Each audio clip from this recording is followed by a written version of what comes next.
Hello, today is November 5th, 2024, Election Day. Today, in today's episode, we're going to talk a little recap here of the NFL this weekend. Talk a little bit of college football too. And we're also going to talk about my first NBA game that I went to this year. As you know, I'm a season ticket holder for only half the season. I'm not that rich. And it was Minnesota Timberwolves versus the Spurs. But first of all, I want to talk a little bit about election. I just want to tell you guys we live in a great country. We do. We live in the best and most democratic country there is in the world, the best democracy that's ever lived.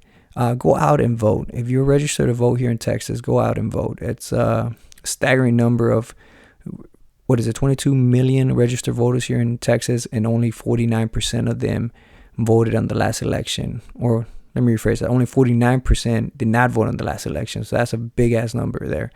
Go exercise your civic duty. Go out there, wait in line. I personally already voted, early voting, so I didn't have to stand in line. And just do it. Just go out there. It doesn't take much. It doesn't take a long time, and you feel pretty good about it after you voted because you're included in the process now. Instead of and one thing that I hate about people is they bitch and whine about the people they are running the country or running the city, the local government. But yeah, when you ask them who they vote for or did they even vote, and that's the big question, and they didn't. So it's like you shouldn't bitch and complain if you can't vote. Plain and simple. Not if you can't vote, but if you didn't vote. If you have the right. It takes a little bit of time just to register. It takes very little time to register, and it takes if you know where to go vote, it's really quick, really fast.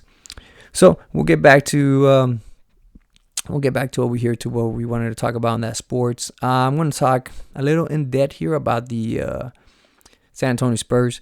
Went to the basketball game. It was pretty much Minnesota. It was a back-to-back. I'm going to make a little bit of excuses here for the Minnesota Timberwolves for why they lost to the Spurs before I get into all the good that I saw there about the Spurs, the young Spurs team. They did play a back-to-back. The game before that, they were playing in Denver, and they won that game. That was the one Denver game where I forgot Brown dunked on Gobert, and Gobert did not like that, and they almost got into a little fight. But then Gobert got revenge there at the end and blocked the shot there that would have tied the game, and the Minnesota Timberwolves went on to beat the Denver Nuggets. I think the Denver Nuggets have the worst bench in the NBA right now, and they're in shambles. I don't see them getting anything top 2 or number 1 seed like they've done the last 2-3 seasons. I think because of that, Djokovic window for winning a championship again is closing, and it's closing fast. The bench is not there, and they look terrible when he's not on the floor. And it's just one of those things when you end up paying a lot of people. They ended up paying Michael Porter Jr. a lot of money to stay there with that extension. And that's one of those things. We'll see what happens. Maybe they get it back together. They've been in a championship game, and they still have the core players pretty much there. But that's that. Minnesota Timberwolves went out and traded for Randall. Randall looked really good. Julius Randall looked really good. He was able to he's a big dude. He just gets in there in the paint. It takes him a while to get going to make the play. So he's more of an isolation player, more like an old school post, but he gets it going, and he can shoot the three a little bit. So it's going to take a while for that team to get it together because of all the new pieces they got there. But the core there, of course, you still got Anthony Edwards, Ant-Man. Gobert is still a force on the defensive side. And Conley's pretty much a common force there for them. There's a point guard. He can still shoot the three. So they put up a good fight. I mean, last year they were in the Western Conference Finals. So that was a good game between the Denver Nuggets and the Minnesota Timberwolves. But I think Minnesota Timberwolves are up on the rise. And the Denver Broncos there. And Denver Nuggets there are kind of on the downside now. But we'll see. The season is very young. And then they came to San Antonio and they played the young San Antonio Spurs with Chris Paul and Barnes as the new players. And it was good. It was good, actually. Went to the game. It was good atmosphere. Everybody was cheering. Everybody went wild when Wembanyama got the ball, dribble, made Gobert freaking fall back, broke his ankles, and then shot that three-pointer and made it. That was a thing of beauty. That was like a taller Kevin Durant move in there. That was a really good, incredible move. He also had one move there on the block where he fake, went under, and then he went under the basket and dunked it and on 2 steps, which I never seen anybody be able to do that, but only him because he's super long.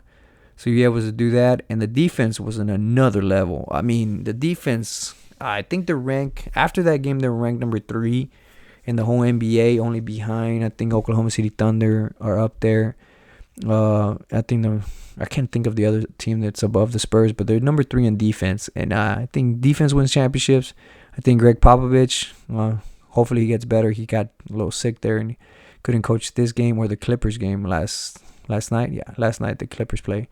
I didn't get to watch that game because I was at work. I was working yesterday, so I got just watch a little bit of highlights. But going back to the game that I watched Wembanyama just played in a different level of defense. That defense was incredible. There was twice Gobert tried to try him, and Gobert is a tall guy. He's 7'1", and he can dunk really powerful, and he got blocked twice. Nasty. It was 2 disgusting blocks by Wembanyama. And I got to give it to Stefan Castle, the rookie, and Shohan. I am so wrong about Shohan. Or Solhan, or whatever the hell he wants, however you pronounce his name. Sorry if I'm butchering it. I am totally wrong about him. The last year, I thought he was just a very good defensive player, but he didn't have any offense. He couldn't finish. But this year, with Chris Paul there passing the ball, they had really good chemistry. He was able to find him with beautiful passes, and he was able to get some layups quite a bit and finish in the paint. And he's been playing very well. He's averaging double-digit points every single game, it seems like. And his defense is on another level also with him. I believe, from what I remember real quick, Wembanyama, Sohan, and Champagne, actually, the other Spurs guard. I believe they're ranked on the top 10 as far as defensive rating. And you can tell because Ant-Man was frustrated throughout the game. I believe he finished with 21 points in that game, but he just looked frustrated the whole game.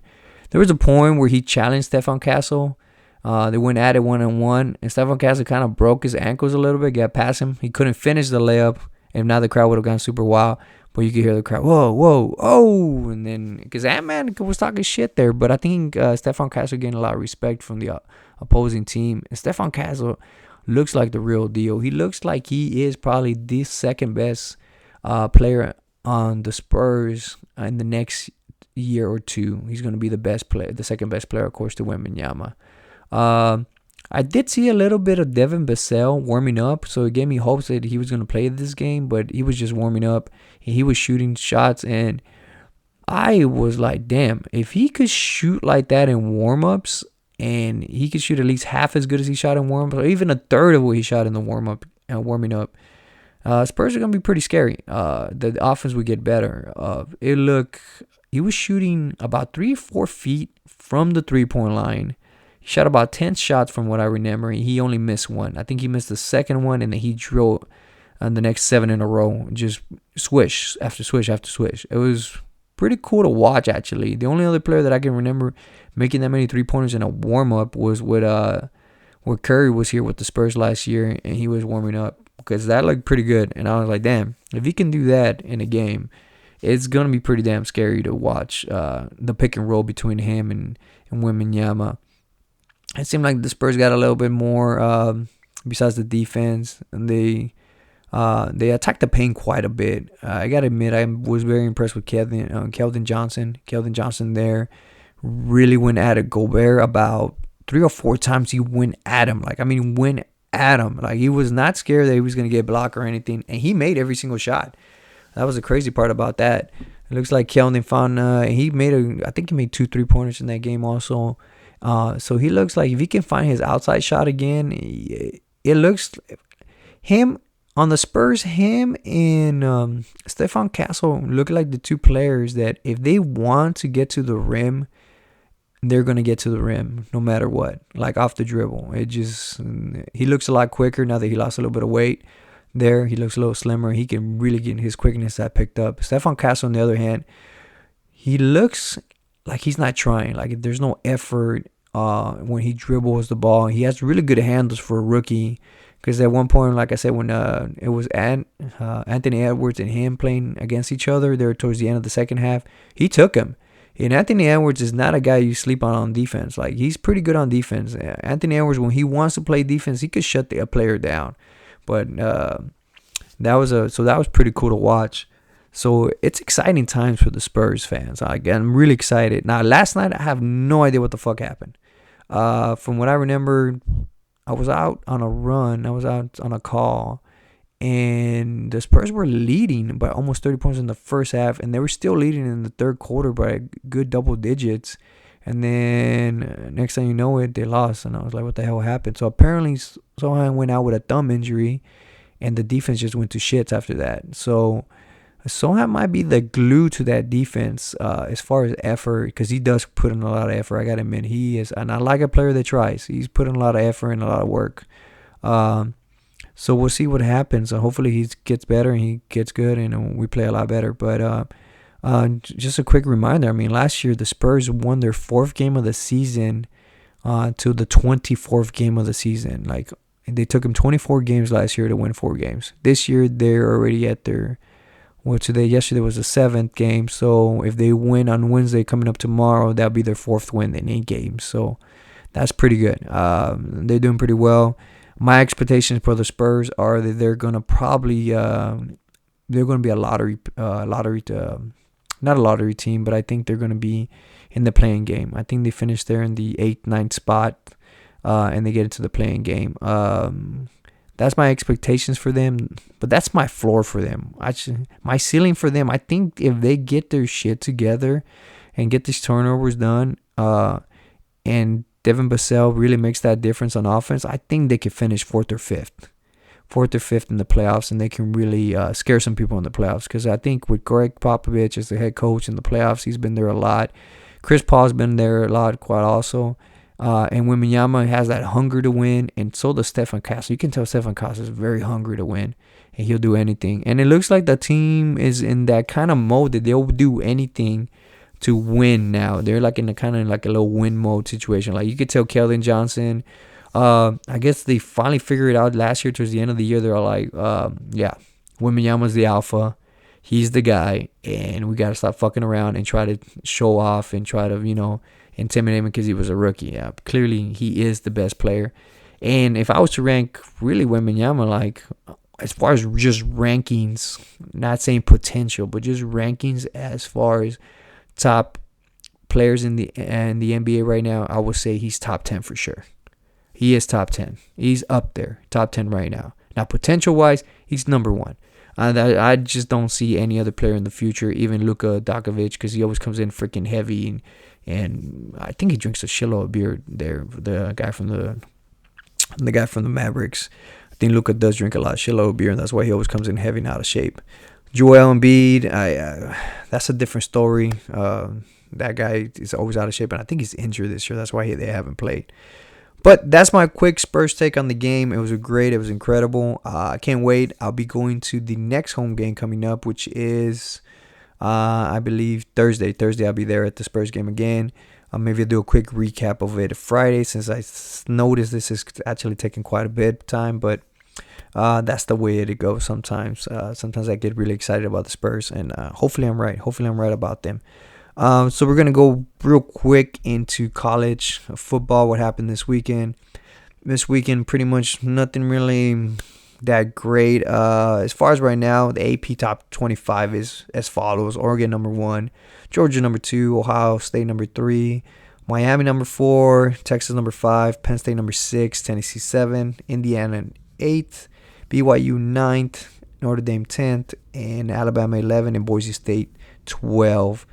If I was to do this list for me, I agree with Oregon as 1. I agree also with Georgia as 2.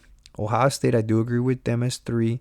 Miami, on the other hand, I do not agree with them 4. They really barely beat some teams. I know they're undefeated, but they barely beat those teams, and those teams that they beat are not that good. They're just not. They're not great. I would actually put Texas, and I would put Texas, Penn State, and Indiana in front of Miami right now. I think Miami has more quality wins, and they're also undefeated. But Indiana does play in the Big Ten, so we're actually going to get to see them play some big schools there. Penn State, that was a disappointment for Penn State. This Penn State Ohio State game, that was disappointing. In a sense that if the Ohio State quarterback there, if he didn't make through that pick six there, this game shouldn't have been that close, I think, as far as Penn State and Ohio State. I think Ohio State's, you can tell they're a better team. And they were better, well coached. And it was actually very surprising how their offensive line was able to hold with, they moved the left guard to left tackle, and then they put a guy that hasn't played in like a year or two into left guard, and they were able to rush the ball very well. And really, I know Penn State I believe they had their backup quarterback in the game, but this was their time to shine. It was Penn State's time to shine and actually win. But we still have quite a bit to go. Like I said, especially with Indiana still has to play in the Big Ten, and also, so we'll see what happens there. I believe they have Indiana, I believe, plays Ohio State second to last game. So that should be interesting, because if they beat Ohio State, they should be in the Big Ten championship versus Penn State. But if they lose, then it's probably going to be... no, sorry. If they win, because I forget. With freaking conference changes, Oregon's in this thing. If Ohio State wins out the rest of the season, it's going to be a rematch between Ohio State and Oregon. And I want to see that rematch. I really want to see if Ohio State puts it together with Will Howard, the quarterback there, and actually see if it's a fluke with Oregon. Oregon gives me vibes of the Joy Harrington times when they were really good and they're in the regular season, and I believe they went undefeated or close to undefeated. And then when playoffs came in, they shit the bed kind of thing. Same thing with Marcus Mariota when he was there. They went undefeated, and then when they played Auburn, they got their ass kicked. They gave me those kind of vibes, like they could do that. Other than that, I like an underdog story. I kind of want to see Indiana go undefeated, but of course it's not going to happen because they play Ohio State, and then if they do win that one, they're going to end up playing Oregon. So we'll see what happens there. I don't think Texas A&M lost. That was a bad loss, especially South Carolina. They were there. They were, I believe, ranked 11 at the time, but now they're ranked all the way to 15. That's a really bad loss for my former alma mater. It's just Texas A&M seems like they recruit very well, and they have the number one, it seems like at least top 3 recruiting class every year, but somehow, some way, they always fuck it up.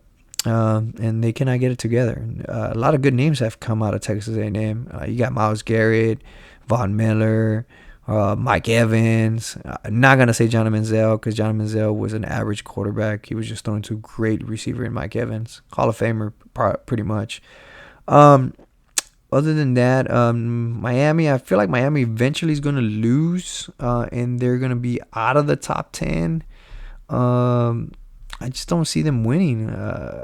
It's just their wins are not good. I mean, name what good win. Like the Florida win's a good win, I guess you can say.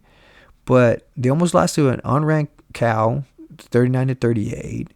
I mean, Florida State's a terrible team. Duke is nothing really to talk about. And they're going to play Georgia Tech next, Wake Forest, and then Syracuse. I mean, I could see them losing against Syracuse. I don't know why. It's at Syracuse. I could see them losing that game and then them being knocked out of the top 10. But I do not see them as a top 10 team. I think eventually when they get to the playoffs, they're going to get probably freaking steamrolled by like an Alabama or a freaking Ohio State. Whoever lands in that kind of spot there, whoever their opponent is, they're probably going to steamroll them. But that's pretty much about it. There was really nothing much to talk about in college football this weekend.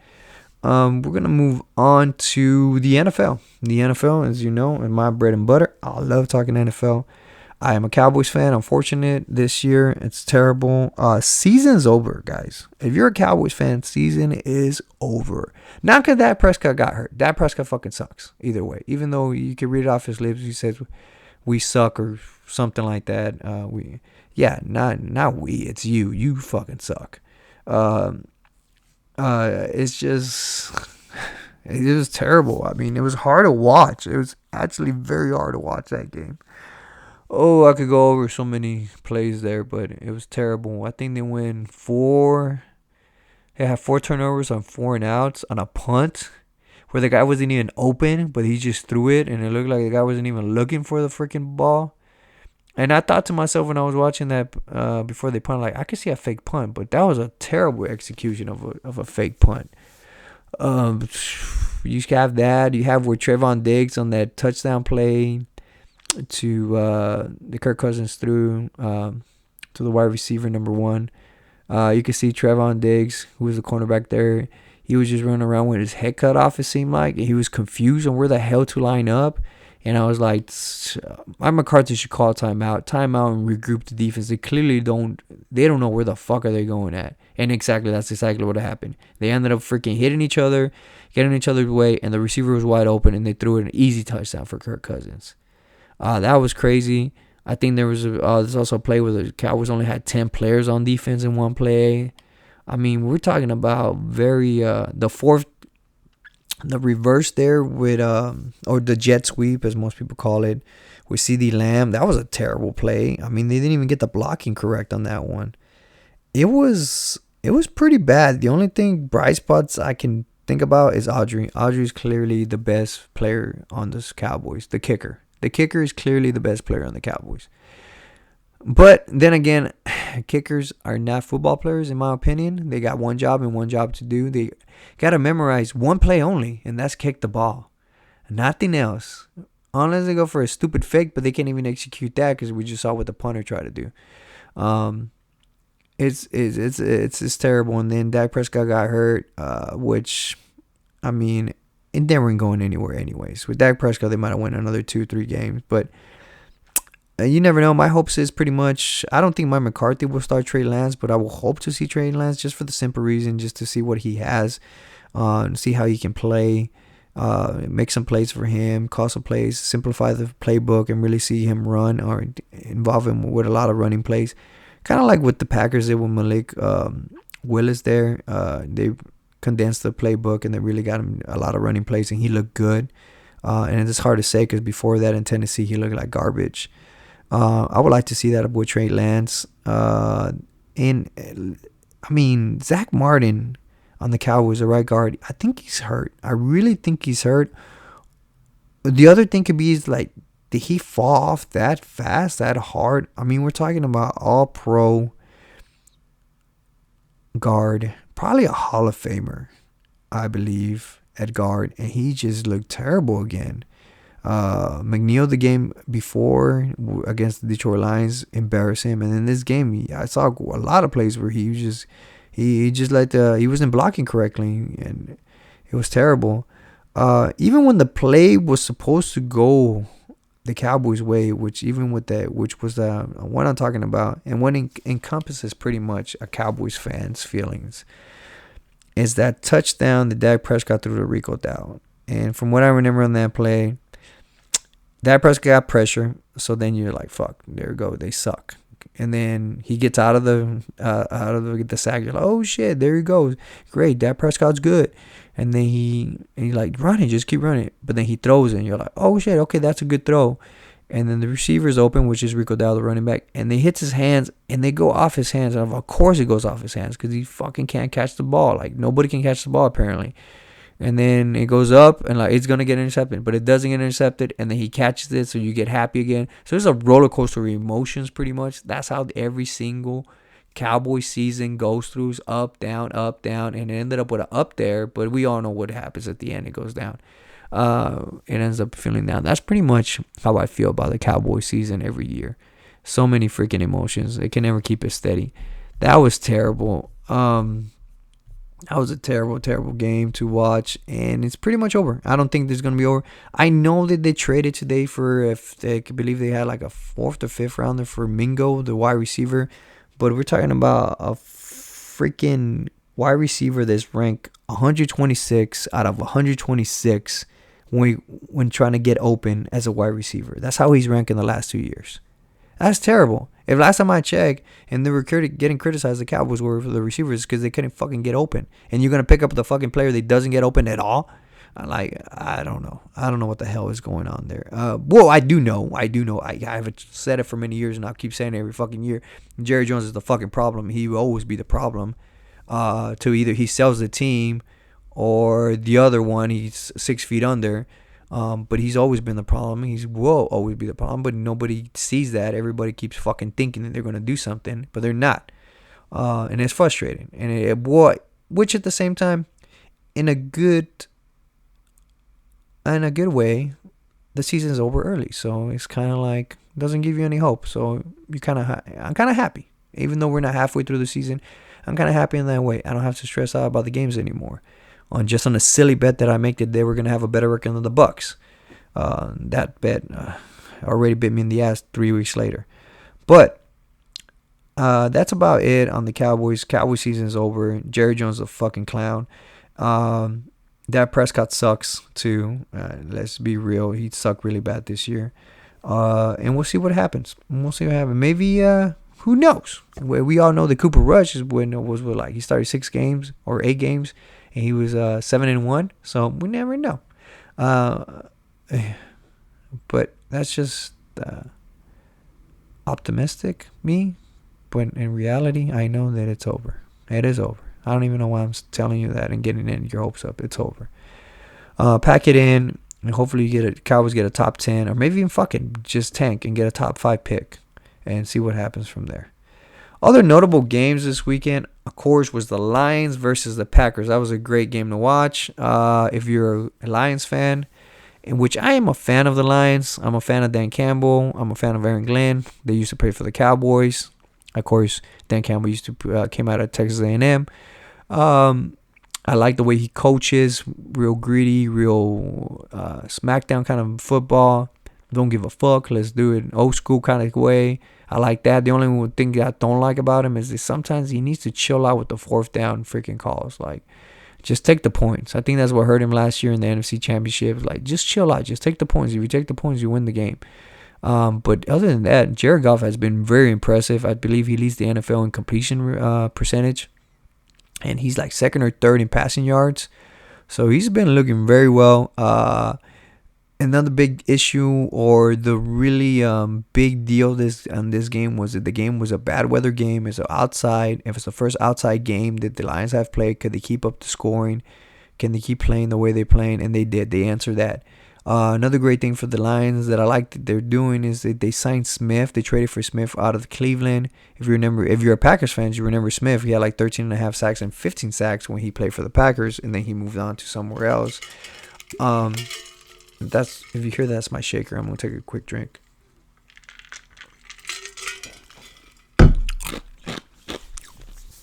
Now, that's a great pickup because they need a pass rusher. They really are desperate for a pass rusher. I believe he has more sacks than any other player right now on the Lions. So they really need a bat. And I hope that really helps them. That really pushes them and they're becoming more and more probably the NFC favorite to come out of the NFC to the Super Bowl. And they were my pick for the Super Bowl, by the way. So I am going to pat myself on the back on that one.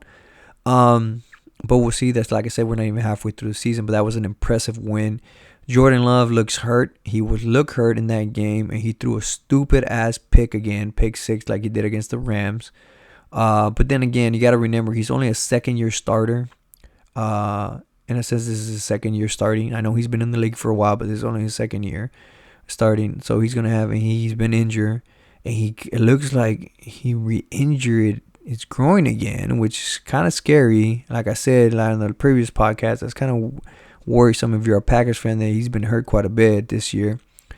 But they did throw a little comeback there, not too much, but they got it going. Super impressed by the Lions. Lions won by defense. Talking about defense, that Deion Branch getting kicked out of the game was a bunch of bullshit. I don't think he's I know we got soft on tackling, but that was just ridiculous. It's like kind of like the Chris Olave play, the Saints wide receiver that got hurt. Don't get mad at the freaking defensive back for doing his job. I get it. Always player safety help, but at the same time, it's fucking football. You're going to hit somebody. You're going to get hit too. So if you should blame somebody, you should blame your fucking quarterback for throwing the ball the way he threw it. And maybe don't let me go get murder out there either. Like, that's the thing about that. He should have never been. Maybe he should have got a penalty because maybe he could have hold the brakes a little bit. But at the same time, I don't blame him. It's fucking football. Let's hit somebody, and they shouldn't. But other than that, they held back. I think Brian Branch is a great player, but the defense held even without him. So that looked good. So that was one of those things. But we'll see what happens now. We'll see what the Packers do now. Now the Packers have to beat the Lions at the Lions, so that's going to be a little bit harder to do. But you never know. This team might get it together like they did at the end of the second half last year, with Jordan Love looking incredible. But he's been looking like a shell of himself there. He's looking like Jordan Love from the beginning of last year. So, but that was probably the most impressive game. The other great game there was actually the Rams and Seahawks. That was an incredible game to watch Sunday. That was a really good game. I don't know what to make of Seattle Seahawks, because I want to say they're good because they're the only team that have beat the Lions, and I believe it was at the Lions. It was a Lions home game. But Geno Smith sometimes looks great, and other times he just makes some stupid ass throws.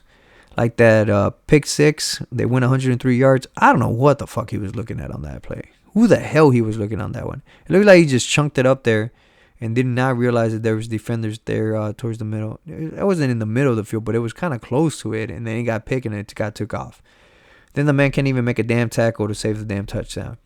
And then on the other pick, he tried to sidearm it, which was kind of weird. He did not see that, which was... In reality, it was that cornerback, Kitchens, I believe is his name, the cornerback from the Rams. It was his night, because I think that was his second pick he picked off of. He did the pick six, then they got that other pick there, so that was pretty crazy. And you got to give it to Matthew Stafford. Matthew Stafford could still ball, and that was one badass throw. And I love in overtime. They said, fuck the field goal. Let's win by a touchdown. And he throws it up, and the guy catches it one-handed. Which there was a lot of really good, great catches this weekend. And that's what makes the NFL so great, too, is you see a lot of one-handed catches and a lot of incredible plays. But that was pretty good. I don't know what to make out of Seattle Seahawks. I want to like him, but I don't like Geno Smith the way he plays. And they're kind of in the same boat as Arizona Cardinals. They resemble a lot of the Arizona Cardinals. They win some games they should not have won, but then they lose games that they should have won, which is weird.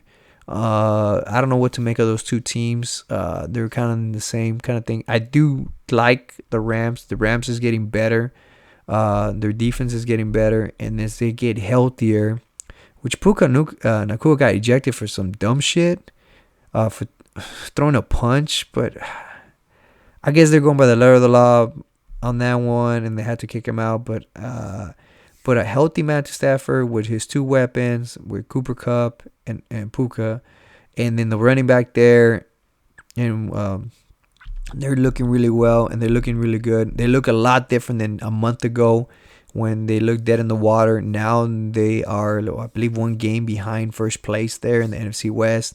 And I still think the Rams win the NFC West. I called it at the beginning of the season, and I still think they do it. They're really well coached there, and they still have the major players, the core players. But that was really I gotta admit, that was probably the second best Sunday game there. And then if I had to pick another game that was really good, it was probably the Monday night game. The Monday night game was incredible. For the simple reason that I was actually pretty impressed with Baker Mayfield. Baker Mayfield played his game. He played very well. I did not expect it out of him. I did not expect it, especially when he's missing receivers. And he was just able to grind it out there and really put a good game. And it was good. I mean, he had players like he was missing Evans. And I believe he was also missing Chris Godwin. And those two receivers there are pretty much top two players on any team. Any team, you can put them on any team and they're top two. So to miss your two top receivers and started throwing touchdown passes to guys like Sterling Shepard, who hasn't done anything since he was with the Giants, a Trey Palmer kid, and that other was a tight end, Cade Upton, to be thrown to those guys and keeping up as far as putting up points against the Chiefs. The Chiefs defense is pretty much incredible, and that's the identity of the Chiefs. I said they play great defense, and they will shut you down, and you just need so much from Patrick Mahomes. But in Chiefs fashion, they were able to keep it close, tie the game. It did go to overtime, which it should not have gone overtime. In reality, the Chiefs should have beat the crap out of the Bucs, but Baker Mayfield, like I said, made it happen out of nothing. And the funny part about that is that I can see why people get so frustrated with the Chiefs and why a lot of people want them to lose. Because on that, I believe it was that touchdown drive with the offensive tackle, you can clearly tell he moved before the ball was snapped, and it should have been a false start. But nobody said anything about it. Either way, I think even if they got the penalty, they would have got the touchdown there. You just can't feel it. It's just it's like Tom Brady. It's like Tom Brady when Tom Brady used to get the ball at the end, or the old Aaron Rodgers, the 10, 15-year Aaron Rodgers back in the day, where you like if they get the ball at the end at the game, he's gonna win it, and that's exactly how you feel with Patrick Mahomes, and that's exactly how who also felt that. Baker Mayfield. Baker Mayfield as soon as he did the coin toss and he lost the coin toss, you could see his facial expressions like, fuck me. And you knew it. He knew it. Everybody knew in the stadium. Everybody that's watching the game knew that Patrick Mahomes was going to drive it and score a touchdown there. The best description of the game was, of course, Troy Aikman. He was describing it there. He said that he put it in the best terms that anybody can understand, is that they were playing like they got a little break. They were able to catch their breath there, and they were like, we're in overtime. Let's relax. Let's run our plays. We're going to score. We're going to win. And exactly that's what Patrick Mahomes did. There was a little scare there. It looked like he got hurt. I thought he buckled his knee there. I thought that maybe he might have had torn something, but luckily it was nothing, and they reported it was an ankle. I think that's the only thing that stops this team from three-peating in reality. I think what stops them is an injury. Other than that, they keep playing great defense. They keep it close. And as long as they keep it close and they have Patrick Mahomes with the ball at the end, they're going to win games. Plain and simple. There's no way of getting around that. And I don't see no team other beating them. And they actually have the easiest schedule out of any other AFC team. So they could technically go undefeated. You could see another. And, I mean, if he goes undefeated, Patrick Mahomes wins 3 Super Bowls in a row that nobody has ever done, not even the GOAT Tom Brady, and he goes undefeated. I'm sorry, Tom Brady, but now Patrick Mahomes is the GOAT. He is the GOAT, even though you have more Super Bowl wins than he does, but he's done things that you couldn't do, that you played for 20 years and could have never done. Go undefeated and three-peat, that's incredible. I know. Sucks to be Tom Brady. You were the GOAT for a few years there, and you got your crown taken out. I'm sorry. And I'm not sorry, because I don't like you, so I don't give a fuck. I don't like you as an announcer. You suck as an announcer, by the way, Tom Brady. If you ever watched Tom Brady seems like he's getting worse as announcing instead of getting better, which it's sad to see, because he was a great player and he has so much insight to the game. But it was terrible. I almost muted the game there. Watching with the Packers and Lions, that's the one he was announcing. It seems like it's like pulling teeth with him to say something. Another mention that I have to mention that Saquon Barkley play. I could watch that overs and overs.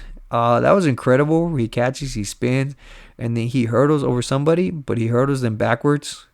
If you haven't watched the play, go watch it. It's funny to watch, because I'm pretty positive he did not give a fuck. He did not plan that one out. I'm pretty sure it came out of nowhere and he's all, fuck it, I'm going to try it. Let's see what happens. Worst thing that happens, I get tackled. Whatever, no big deal. But if I make it, this is going to be talked about for years. And it was. It's going to be talked about for years, and I love it, and I have watched it about 10 times already.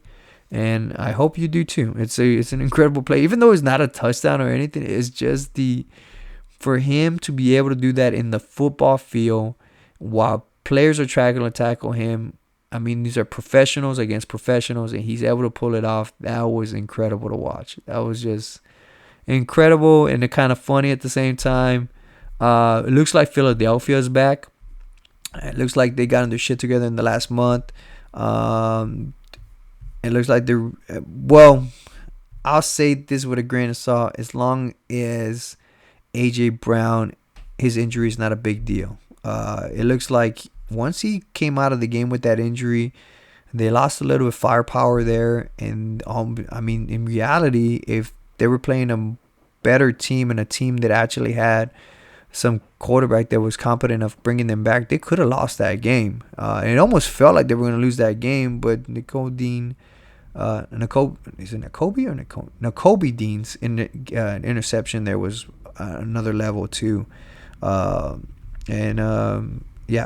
I'm sorry, but if you're a Jaguars fan, Trevor Lawrence, you suck. You have so much potential. You have everything. You have the height. You have the strength. You have the size. You have the arm, and you just cannot get your shit together. It's like, and it's been a lot of years already in the NFL, and you still can't get your shit together. Then it's time. You shouldn't have gotten paid that much, and that team's going nowhere. But other than that, if AJ Brown's able to come back, the Eagles are a threat in the NFC. They look like they are going to be a threat in the NFC there.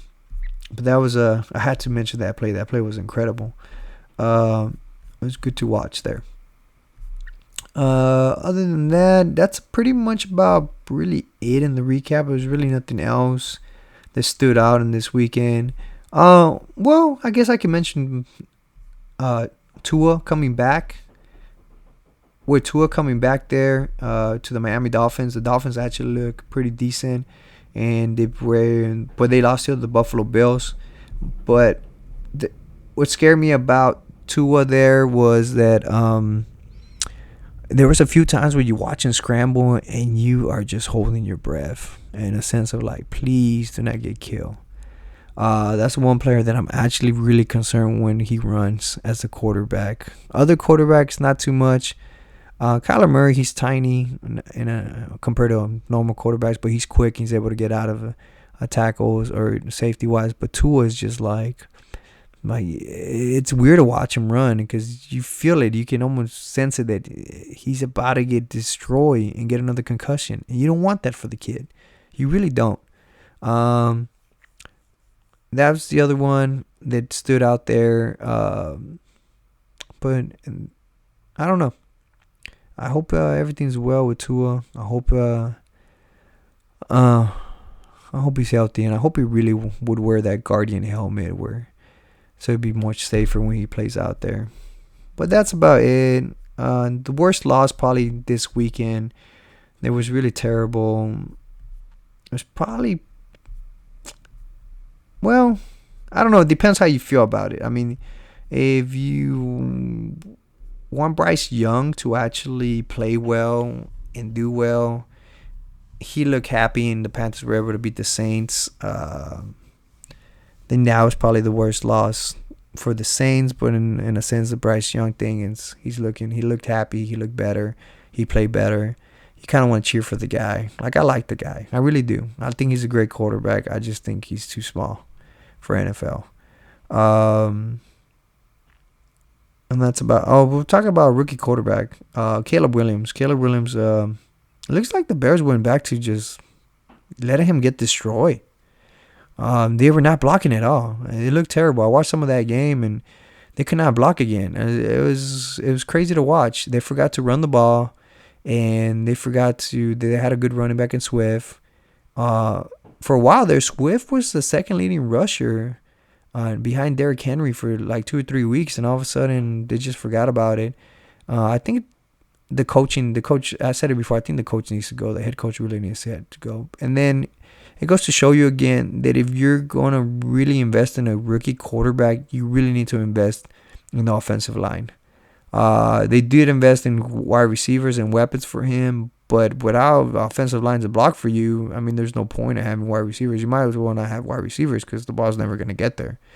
I'm hoping that for Packers fans and any other NFC North fans there, you're hoping that, they keep their head coach because they're going to keep sucking with him. But I'm hoping that doesn't happen.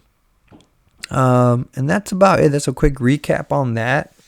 I am going to go into top five teams right now in the NFL. My top 5 right now is the Chiefs. Plain simple, they're undefeated.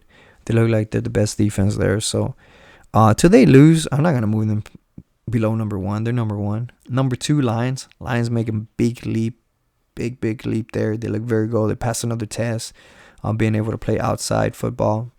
Ravens are number 3. Ravens look good. And they look like they're getting back to what they are, which is a scary team where they can run the ball and they can throw the ball.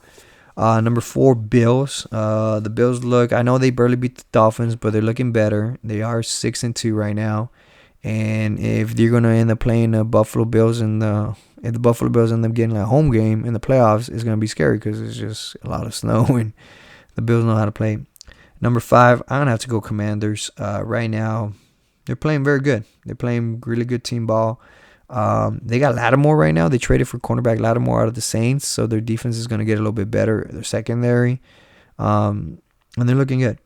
And then looking in top 5, Packers. I'm not going to probably put them 6 there because they were in the top 5 in my opinion last week.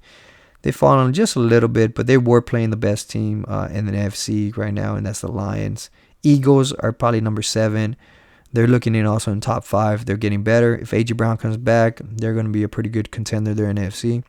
As far as MVP, the MVP look, in my opinion right now, the MVP, if you're willing to pick one, I would pick Lamar Jackson. Lamar Jackson, I think without him, and the Ravens don't look this good and this strong. I have to put Jared Goff in there as number 2. The Lions, again, the offense is just rolling and looking good. Number 3, Patrick Mahomes, because of course they're undefeated and it's Patrick Mahomes. And number 4, I have to pay Jaden Daniels. Jaden Daniels of the Commanders is playing very well. Is not playing like a rookie, and they really love him down there, or up there, I should say. So that's would be my MVP talk. My non-quarterback MVP, if I had to pick one, probably Derrick Henry. I know Lamar Jackson is number 1 in my opinion, but Derrick Henry just adds a different dimension and a different toughness to that Ravens team where it's just, I don't think they're that good with him. But if you had to choose between Lamar Jackson and Derrick Henry, you probably have to pick Lamar Jackson. There's no way you pick Derrick Henry over that. Unless you're the Giants and you say a stupid comment like, why would I pay my quarterback, $40 million quarterback, just to turn around and hand the ball off? I don't know. Maybe because Saquon Barkley is incredible and he can make incredible plays like hurdle somebody backwards. I don't know. Just me and my thoughts on that. But other than that, that's about it. That's the whole episode. My thoughts on the recap. Again, Cowboys suck. Cowboy season's over. Jerry Jones sucks balls. Saquon these balls, or should I say Saquon Barkley, look great. And that's about it. Just going to sign off on that. Don't forget to go vote if you haven't gotten vote. Get in there. And I'll be doing the next video probably. I'm going to try Thursday. Because I work Friday and I do not feel like doing the Saturday picks. I did go 12-3 in my last picks. I'm going to brag a little bit about that. I did pick 12 out of the 15 teams. So thank you very much. If you want to listen to the picks, that's going to be Friday or Thursday. I actually said I'm going to try to do it Thursday, if not Saturday. So stay tuned for that one. Other than that, have a great week. Talk to you later.